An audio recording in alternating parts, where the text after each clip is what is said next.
Hey Jim, Coach Brandon here, and today we'll go ahead and go over some of your movement videos that you sent over to me yesterday. I'm currently at my home, which is why you see these beautiful stockings up on the wall, but yeah, let's go ahead and get into it. So first off, the sumo, keep in mind touch and go reps, they still should have the same setup. Everything should be the same. It's just that on the way down, you're going maybe a little slower on the eccentric and then touch and go.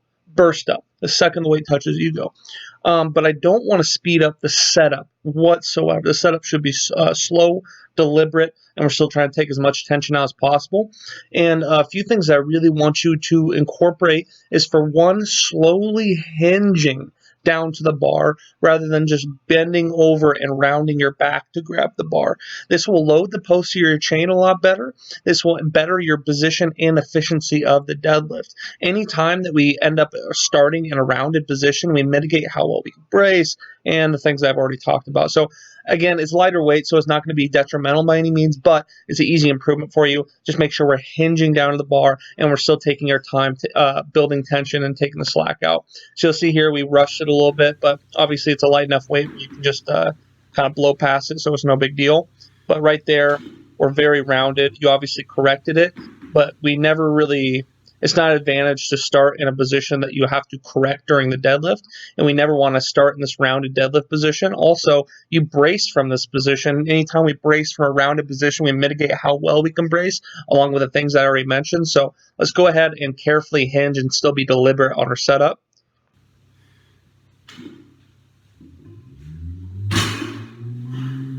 And from there, it's just fine, really good.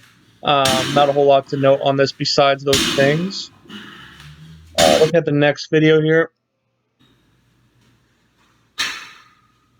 So the bench press, the one thing I have to note is that we need these feet as far under us as possible to really get as much stability and leg drive as we can. That's really the only thing that we can improve on with this bench press video. Very little improvement, or very easy way to improve. Just taking those feet, that's not doing a whole lot for you in the video. Bring as far under you as possible to a point where it's uncomfortable, and that's going to be the best place to bench press from. Keep in mind the legs still do a lot in the bench press. And plus, since we're getting ready for a meet, we really want to be very consistent and sport specific anytime we get under that barbell and go to bench press, and we need to have our feet helping us as much as physically possible. So let's try to get those bad boys a little further under you, and might be a little uncomfortable, but you definitely got it.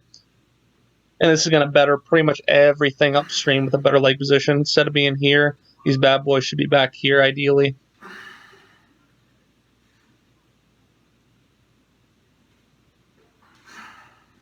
And next video here.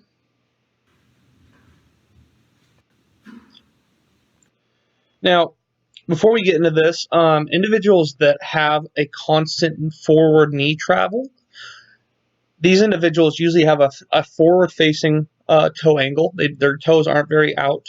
And on top of that, they're more likely to experience lumbar flexion at the bottom of their squat, and they have troubles getting full range of motion. So right now, the biggest issue that we're kind of facing right now is the flexion. The lumbar flexion came back just a little bit. The pattern's immaculate. Everything's looking really, really good.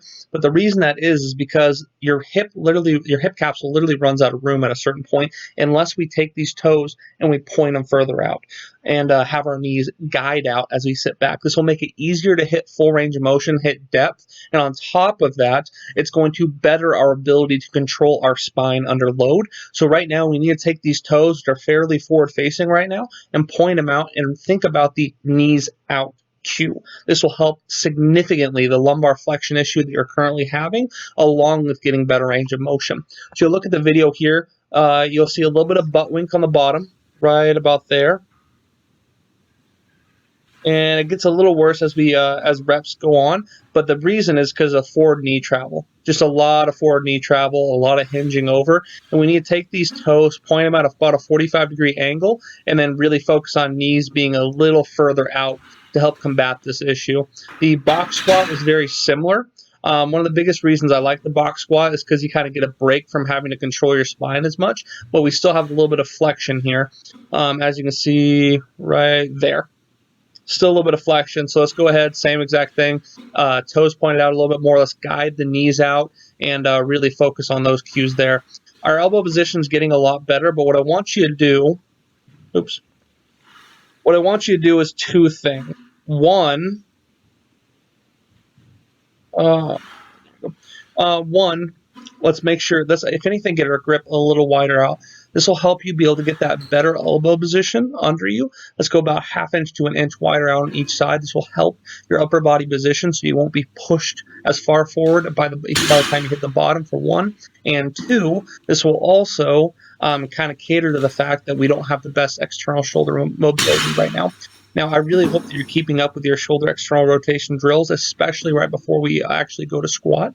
I would really like every single day to have 3 points of contact, 3 pinpoints, tissue work with external rotation added in. I hope that we're doing our band snatches and things of that nature. Maybe grabbing a band if and you're just planning on working external deadlifting, you need to rotation protect specifically. yourself. You But what need we the need to do is appropriate things like footwear. that right before You we need squat long to help socks so you improve don't that scrape up position. your shins. Because right You now, might need some knee brace. went to another video.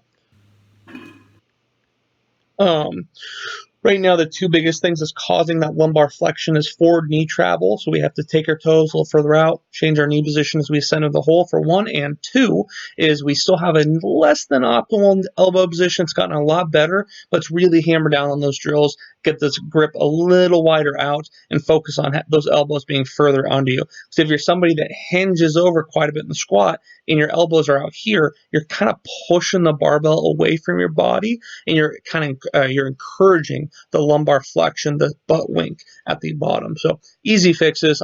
Just let's go ahead and work on those the next week or two. And let me know if you have any questions whatsoever. A lot of things to note that of improvement in your movement as well. Squats looking a lot better, bench press looking a lot better, deadlift is also looking great. But those are just some things that we can work on to further optimize it. Let me know if you have any questions at all. And in terms of the meet date, I actually have a really good meet for you in mind if you are interested in it. Jennifer, March, April, May. Yeah, May. I think in May.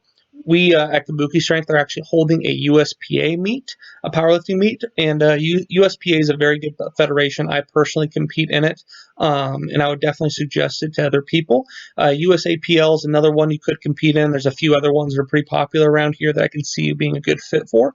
But at the same time, it'd be nice because a local meet, I really like the timeline. It gives us plenty of time to get stronger, further work on movement corrections, and on top of that, get more accustomed to heavier load and gain some of those neurological adaptations that happen with powerlifting. So I like the 5-month timeline, but at the same time, if you have another meet in mind, or if you want to wait a little longer, no big deal whatsoever. That was just the first meet that came to mind since it's at Kabuki, and on top of that, the timeline seems right. But I'll go ahead and let you, just let me know how you feel about that. Let me know what kind of is the general timeline that you would like to compete, and we can start working on that. Because if you want to compete, let's say 3 months from now, 6 months from now, 9 months from now, it's always good to pick out a meet first. That way we can start programming specifically to be at your best by that timeline, which the earlier we find out, the better. So yeah, just let me know if you have any ideas on that.